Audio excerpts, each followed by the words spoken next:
A Alerj doa 10 carros para Corpo de Bombeiros. Hospitais podem criar protocolos para atender mulheres vítimas de violência. E todos os assentos do sistema de transporte podem ser destinados a idosos e pessoas com deficiência. O Jornal da Alerj está começando agora.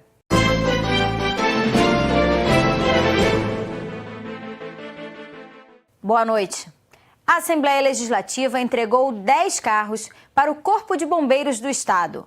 A solenidade aconteceu no Quartel Central nesta quarta-feira. Com a doação dos veículos, o Corpo de Bombeiros poderá utilizar os recursos em outras áreas para melhorar o atendimento à população. Isso vai auxiliar na nossa atividade, não só administrativa principalmente, mas também na atividade operacional para a nossa corregedoria e para outros setores que precisam de uma operacionalidade, digamos, mais discreta do que chegar com carro de bombeiros. Então isso vai ser muito útil para nós e evita que a gente gaste dinheiro novo com uma coisa que já tinha no Estado, que vai ser muito bem utilizada e muito bem cuidada aqui, pode ter certeza. A doação de veículos da Alerj foi aprovada pela mesa diretora e faz parte de uma política de redução de gastos. Em abril, a Assembleia já tinha cedido 30 veículos para a Polícia Civil. A resolução da mesa determinou que os parlamentares não tenham mais carros disponibilizados pela Alerj. Na verdade, nós estamos fazendo uma parceria com o governo do Estado, o governador Wilson. Nós vamos financiar a contratação de mais de 3.200 policiais, entre policiais civis e militares, no ano 2019 e 2020. Vamos ajudar também um projeto na área da saúde e na educação. E o nosso desejo é ajudar. É uma obrigação nossa. É uma satisfação estar aqui, o Corpo de Bombeiro faz um trabalho belíssimo no estado do Rio de Janeiro, o Coronel Robadei está de parabéns, então a gente podendo contribuir é isso aí. A Assembleia Legislativa tem a missão de fiscalizar, de propor leis, né? E com esse movimento da Assembleia, em nome de todos os parlamentares, nós também estamos fazendo uma obrigação nossa, que é ajudar o Estado nesse momento de crise econômica e financeira. Hospitais devem criar protocolos de atendimento às mulheres vítimas de violência, como a realização de exames toxicológicos e ginecológicos. A sugestão é de Elaine Caparrós, que foi espancada por 4 horas dentro de casa e prestou depoimento para a CPI do feminicídio. O caso chocou o país. Elaine Caparrós foi brutalmente violentada dentro do próprio apartamento pelo lutador e estudante de direito Vinícius Serra, que está preso preventivamente. Durante o depoimento da paisagista para a CPI, ela disse ter certeza de que foi drogada pelo agressor e não descartou a possibilidade de ter sido violentada sexualmente. Em algum momento eu perdi a minha consciência, né? E eu soube que quando foram limpar o meu apartamento tinha preservativos, mas eu não tenho lembranças. Então eu sei que eu fui drogada, porque eu perderia a memória, né? Então eu acredito que ele tenha me dado aquele boa noite Cinderela, e justamente a boa noite Cinderela porque você dorme, né? Você não se lembra de nada, e é o que aconteceu comigo. Elaine Caparrós teve insuficiência renal, perfuração na pleura, fratura nos ossos da face e deslocamento de retina por conta das agressões. Foram danos físicos e também psicológicos. A vítima disse que estar viva é um milagre e que pretende ajudar outras mulheres que sofrem este tipo de agressão. Elaine sugeriu à CPI a criação de protocolos a serem seguidos pelos hospitais no atendimento a essas mulheres e defendeu que os agressores devem sofrer penas mais severas, além de pagar por todas as despesas da vítima. Eu entendo que as mulheres que passem por isso, elas poderiam passar por exame ginecológico, exame toxicológico, como a deputada Marta Rocha também citou, que eles paguem, por exemplo, o transporte do bombeiro que foi lá buscar essa vítima para levar, entendeu? O transporte da polícia, que tivessem coisas que dificultassem realmente, né? Para eles terem essa atitude de agressão contra uma mulher. O advogado que presta assistência a Elaine disse que preservar as provas é fundamental e que desde o início do processo não se convenceu com os argumentos da defesa de que Vinícius Serra teria tido um surto psicótico. Alguns problemas, alguns erros, a própria agressividade, o fato em si, uma vez que não existe histórico anterior, foi o primeiro encontro, o fato dele ter trocado o nome na portaria, o que sugere, né, em tese, a gente entende que houve uma premeditação. Ele já sabia que algo aconteceria. Não sabia o quê? Porque senão não mentiria o nome. A deputada Marta Rocha, presidente da CPI, disse que os condomínios precisam capacitar os funcionários para atuarem neste tipo de crime. O condomínio não tem a sensibilidade para treinar os seus porteiros para não ter uma atitude preconceituosa. Porque se houvesse a intervenção do porteiro naquele momento, ela talvez não passasse por 4 horas de tortura. Ela disse ainda que a CPI do feminicídio vai se reunir com a Secretaria de Saúde para sugerir a criação de um protocolo específico no atendimento às mulheres vítimas de violência. A comissão, sem dúvida nenhuma, vai poder, inclusive, recomendar e, quem sabe, aí a gente pode até estudar se é da atribuição da lei estadual ou da lei federal, né? Acho que isso precisa de uma análise um pouco mais apurada, mas a possibilidade até de fazer um encontro, estou pensando aqui até em chamar a Secretaria de Saúde, porque a Secretaria de Saúde tem uma subsecretaria de políticas públicas voltadas para essa questão da violência, em particular da violência contra criança, idosos e mulheres, e quem sabe estabelecer um protocolo para atender essa demanda. Documento curricular que define diretrizes para a educação infantil e fundamental do Estado do Rio foi discutido pela Comissão de Educação da Alerj. O texto foi enviado pela Secretaria de Educação ao Conselho Estadual de Educação no final do ano passado, que agora deve normatizá-lo, com sugestões para melhorias na grade curricular. 60 especialistas foram escolhidos para analisar o documento e tiveram uma carta de princípios elaborada pelo Fórum Estadual de Educação do Rio como base, que reafirma princípios democráticos para a educação básica de qualidade, sem discriminação de gênero e orientação sexual, matriz religiosa ou diversidade étnico-racial, origem social e padrão econômico.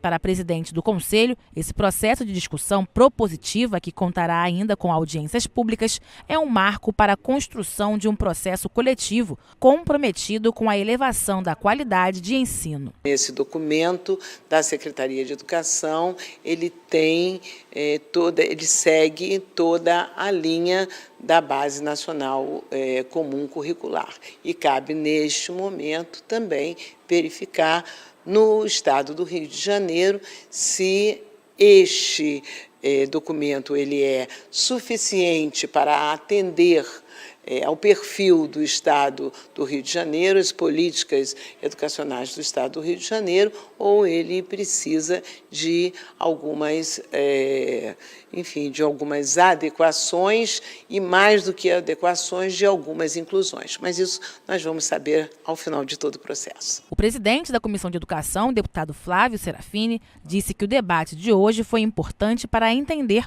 o cronograma do Estado com relação às questões relacionadas à educação e alinhar esse cronograma ao da Comissão de Educação. Esse encontro hoje com o Conselho Estadual de Educação foi muito importante para que o conjunto da comissão possa estar se apropriando desses temas, desses debates, para que a gente consiga estabelecer calendários em comum com o Conselho Estadual de Educação e, dessa forma, contribuir para que a educação do Estado do Rio de Janeiro saia mais forte desses processos que estão em curso. A Comissão de Constituição e Justiça se reuniu nesta quarta-feira e analisou 49 projetos de lei em discussão na Alerj. Imagens gravadas por câmeras de segurança instaladas em lugares com grande circulação de pessoas, como shoppings, bancos, hospitais, casas de espetáculos e academias de ginástica, por exemplo, devem ser arquivadas durante 30 dias.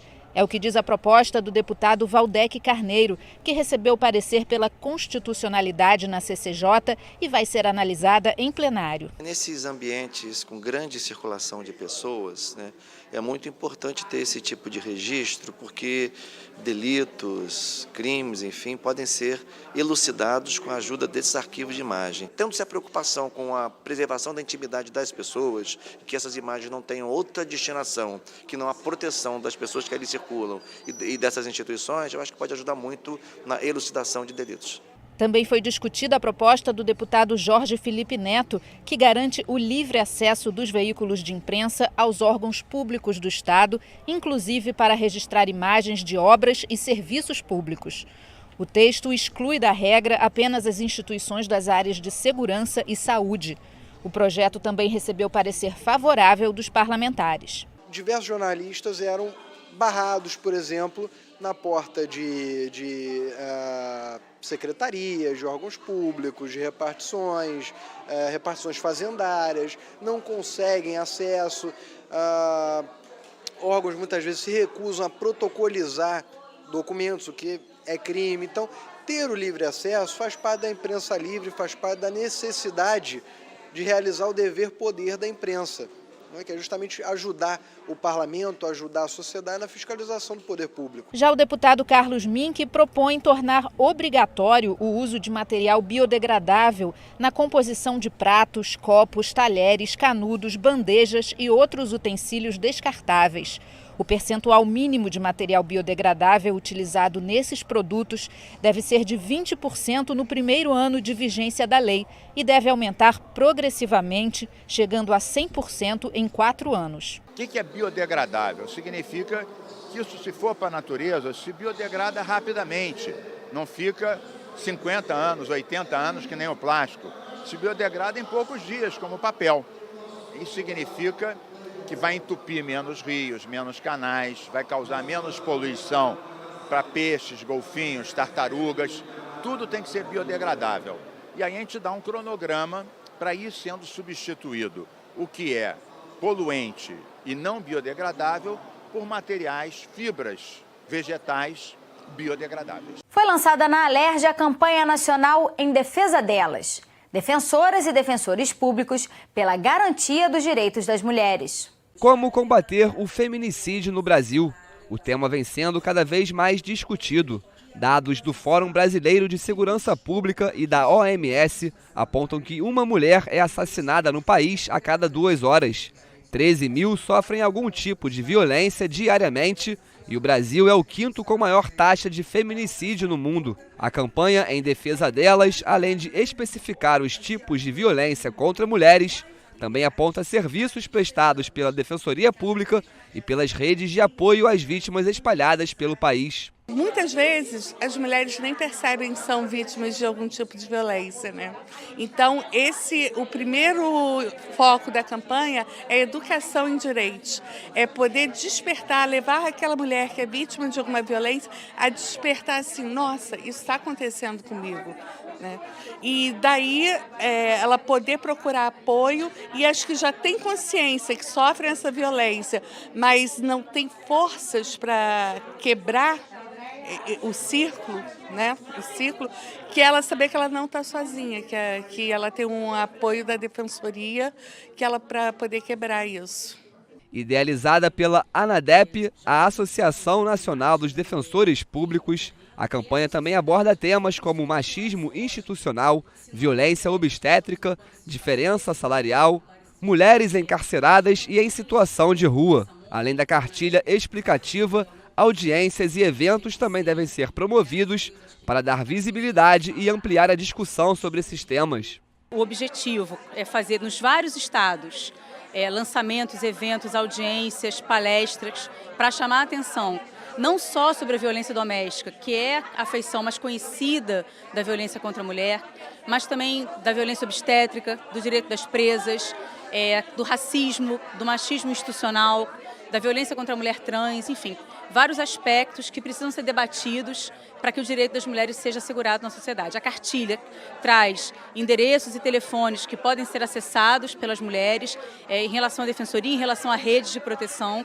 e nós esperamos que ao final dessa campanha a sociedade esteja um pouco mais esclarecida sobre essas violações e as formas de combatê-las. As deputadas Renata Souza e Tia Ju participaram do evento e falaram da importância da campanha para a elaboração de políticas públicas que atuem em prol dos direitos das mulheres. A gente tem aí um cenário de retrocesso nos direitos das mulheres, a gente tem um aumento do número do feminicídio, né? E se a gente olhar quem é essa mulher que está morrendo, novamente é a mulher negra da favela e da periferia. Enfim, a gente precisa organizar e unir todos esses órgãos com a autonomia dos poderes, mas garantindo que os direitos das mulheres sejam respeitados. Vai agregar muito os defensores, no modo geral, em defesa dos direitos das mulheres, e essa casa tem que voltar, como tem voltado, a acolher essas pautas, que são pautas da sociedade, que precisam ser discutidas, debatidas e acolhidas nessa casa. Todos os assentos de transportes intermunicipais podem ser destinados preferencialmente para idosos, pessoas com crianças de colo, gestantes, obesos, deficientes e pessoas com problemas de locomoção. Veja como foram as votações no plenário com a repórter Priscila Leão. Nesta quarta-feira, os parlamentares aprovaram o projeto do ex-deputado estadual Marcelo Freixo, que autoriza o governo a criar uma comissão interna de avaliação técnica para a aquisição de arma de fogo pelas polícias civil e militar. A comissão deverá realizar testes para comprovar a eficácia e a segurança do armamento com base nas normas nacionais e internacionais sobre armas de fogo de uso das forças policiais. A matéria segue para análise do governador. Marcas que produzem bebidas alcoólicas devem ser proibidas de patrocinar eventos estudantis e universitários, como os trotes nas universidades. Quem desrespeitar a regra pode ser punido.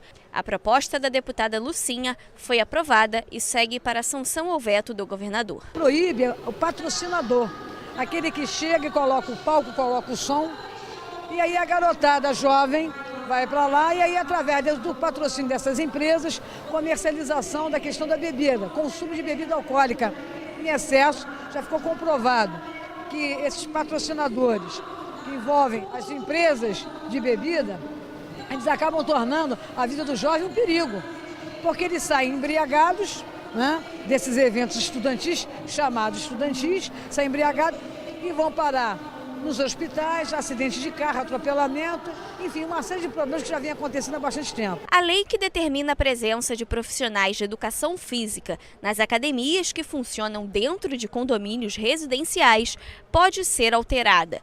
Os deputados Coronel Salema e Alexandre Freitas querem tornar facultativa a contratação do profissional. O texto também prevê que o educador deve estar regularmente inscrito no Conselho Regional da categoria e que o Conselho não poderá mais aplicar multas e penalidades aos condomínios. A matéria recebeu 14 emendas e retornou às comissões. Eu acho que cabe a cada particular enxergar o valor na presença do profissional de educação física e contratá-lo, caso queira. Não cabe a essa casa chegar para um condomínio, que é uma associação eminentemente privada, e obrigar que eles contratem. O resultado é que você acaba limitando o acesso dos condôminos à academia, porque das duas uma, ou ele contrata um personal trainer, ou então a academia fecha, porque não vai ser possível o uso. Então essa lei é um exemplo claro de quando uma proposta que não é feita com a análise necessária do impacto social que ela vai ter, acaba impactando de uma forma inesperada e de uma forma ruim. Outra lei que deve sofrer mudanças é a que trata das custas judiciais de serviços de cartório. A ideia do ex-deputado Geraldo Pudim é conceder a gratuidade para aprovados em concursos públicos ou nomeados para cargos em comissão que necessitem apresentar certidões negativas cíveis e criminais. Para conseguir o benefício, basta apresentar a publicação oficial com o resultado do certame ou nomeação. O texto recebeu uma emenda e retorna às comissões técnicas. Na tramitação de processos e procedimentos da administração pública direta e indireta, pessoas com deficiência ou em tratamento de doenças graves podem ter prioridade. O projeto do ex-deputado Altineu Cortes altera a lei que já garante o benefício a idosos. O projeto foi aprovado em segunda discussão e segue agora para a sanção ou veto do governador. E o deputado Rosenberg Reis quer que todos os assentos de transportes intermunicipais sejam destinados preferencialmente para idosos, pessoas com crianças de colo, gestantes, obesos, deficientes e pessoas com limitação temporária de locomoção. Atualmente, apenas uma parte das cadeiras é reservada para essas pessoas. O parlamentar diz ainda que as empresas devem instalar avisos nos transportes com a nova regra para alertar a população. O projeto foi aprovado e segue para a sanção do governador. No transporte público, chega uma mãe com a criança, uma gestante, seja uma idosa, um idoso, alguém que precisa desse assento preferencial. Então, não cria aquela obrigação da pessoa ceder aquele espaço. Agora não. Agora é lei e vai garantir a todos os idosos, todas as gestantes, todas as mães com crianças de colo, ter prioridade em todos os assentos nas linhas intermunicipais. Empresas que anunciam produtos e serviços em páginas na internet podem ser obrigadas a adotar medidas para garantir os direitos do consumidor. Um exemplo é a divulgação da data em que o anúncio foi contratado pela empresa, para que os clientes saibam se a oferta é recente. O projeto da deputada Zeidan recebeu 3 emendas e retorna as comissões. Os usuários do Sistema Público de Saúde do Estado podem passar a ter acesso a uma cópia do prontuário médico. Hoje, a lei garante aos cidadãos apenas a consulta aos prontuários. A proposta do deputado Flávio Serafini altera a legislação de 2001, que trata dos direitos de usuários do Sistema de Saúde do Estado. O texto foi aprovado em segunda discussão e segue para a sanção do governador. Muito importante que o usuário esteja o mais esclarecido possível, para que ele possa tomar atitudes. Isso no campo da saúde mental, por exemplo, é fundamental. O paciente tem que saber qual é a avaliação clínica, quais são os apontamentos que estão sendo estabelecidos no seu tratamento. E agora, com essa lei, o acesso ao conjunto de informações que dizem respeito ao usuário vai ficar mais facilitado, tanto para ele próprio quanto para a sua família. Foi aprovada em primeira discussão a proposta do ex-deputado Dr. José Luiz Nance, que pretende criar uma semana de conscientização e combate à AIDS na terceira idade. As palestras e eventos deverão ocorrer no mês de dezembro. Já o deputado Márcio Canela e o ex-deputado Vaguinho querem proibir a queima e soltura de fogos e artefatos pirotécnicos em eventos realizados em um perímetro de 5 quilômetros com a participação de animais ou em locais onde eles estejam abrigados. O projeto também prevê a proibição em parques públicos, áreas de preservação permanente e matas. O texto foi aprovado em primeira discussão. Um projeto do ex-deputado Robson Leite quer garantir a preservação de nascentes no estado. O texto prevê que proprietários de terras urbanas ou rurais sejam incentivados a catalogar e preservar os locais. A proposta recebeu uma emenda e retorna às comissões técnicas. O Jornal da Alerj fica por aqui. Você pode acompanhar a programação também em nosso site e pelas redes sociais. TV Alerj, o canal do povo. Uma boa noite para você e até amanhã.